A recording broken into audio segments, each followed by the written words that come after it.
Well, greetings and good day. This is Christopher Fries here at Fries Forge. Today we're working on how you forge in the head of a railroad spike. The first thing we really want to do here is begin to square up the head of the railroad spike. So we're doing that by putting it on its side, putting it on end, and forging the sides and the ends towards the center of the head. Our main concern when we're forging in the head of the railroad spike is to make sure that we don't have any cold shuts. So you'll see we forge in on the corners quite a bit. We don't want any sharp edges.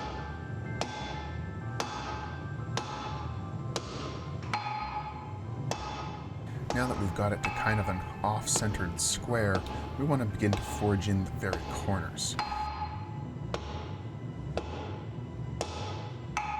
We really don't want there to be any corners, any sharp edges, so we want to forge those in when we see them having been created. The forging in of a railroad spike head is really just a lot of upsetting. You're upsetting it all back in on itself, forging the metal back in on itself. It's very easy to do wrong and to end up with cold shuts. If on your first attempt you don't succeed, don't be discouraged. It requires a lot of patience and attention to detail.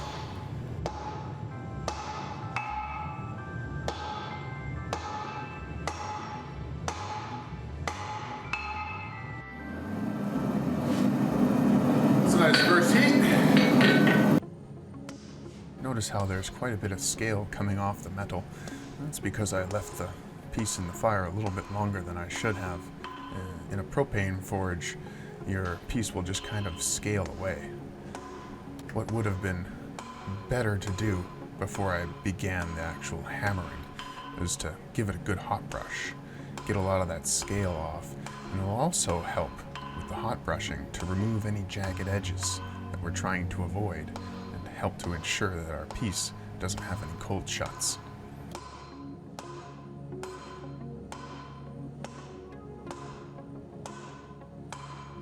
Now you can see our off-center square is a little bit more centered.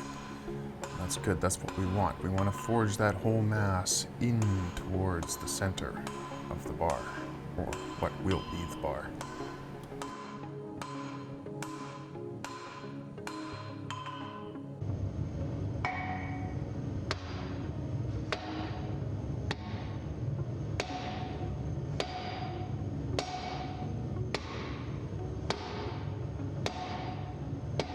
If you know how to forge a square corner, think of this as almost the exact opposite of that.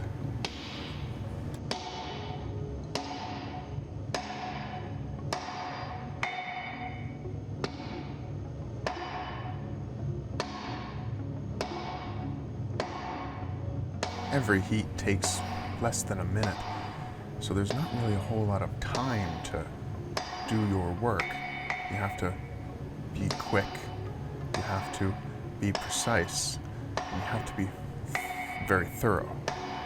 So I've slowed the footage down so that you can see all the different strikes, where I'm hitting, when I'm hitting there, and hopefully with a little bit of narration, explain why I'm doing what I'm doing.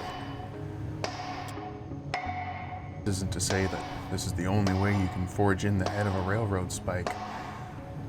This is merely how I've managed to do it.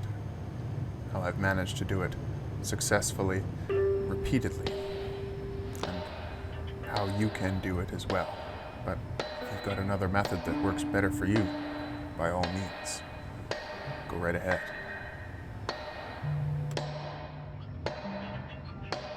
I always make my fair share of mistakes, but those mistakes are integrated into the piece as you carry on. They become happy little accidents. There are no mistakes in blacksmithing, only rapid redesign.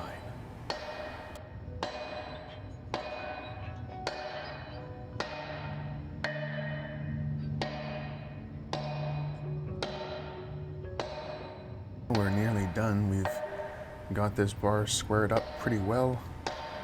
The next thing you'll notice is we've got a fair deal of fish lipping that we need to address, so we will do some actual upsetting, putting the fish lipped end on the face of the anvil and striking at the far end. Because the propane forge is a rather long heat, I end up having to do quite a bit of straightening, far more than I would have if I had gone to the trouble of cooling off the areas that I don't want to move. This is a good lesson for everybody to learn. If it's yellow, it'll bend, it'll move. If it's black, it probably won't. So if you want an area to move, make sure that that area is bright and yellow. And if you want an area to not move, then you make sure that that area is not. Hope you enjoyed this today. Thank you all for watching. May the Force serve you well.